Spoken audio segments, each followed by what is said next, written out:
Continue with action of human movements.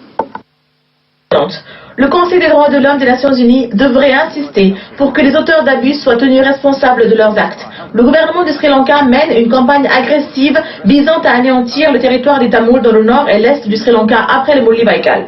Le Conseil devrait adopter une résolution pour confirmer que la justice soit rendue pour les crimes internationaux graves, incluant le génocide des Tamouls au Sri Lanka, et condamner les abus en cours contre le peuple tamoul dans le nord et l'est de l'île. Les procès des responsables militaires et des services de renseignement accusés de crimes de génocide et disparitions forcées ont été interrompus.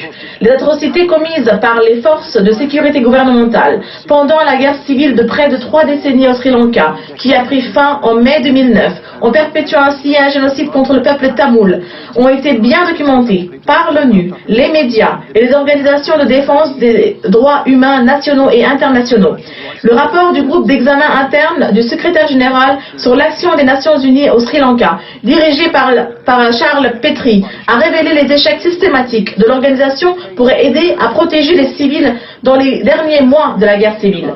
Ainsi, nous demandons à ce Conseil à renvoyer le Sri Lanka devant la Cour pénale internationale, d'avoir une nouvelle résolution dans le cadre de l'agenda 4 pour nommer un rapporteur spécial pour surveiller et enquêter sur les violations des droits de l'homme et la répression contre le peuple tamoul et la reconnaissance du droit à l'autodétermination du peuple tamoul. Merci, Madame la Présidente.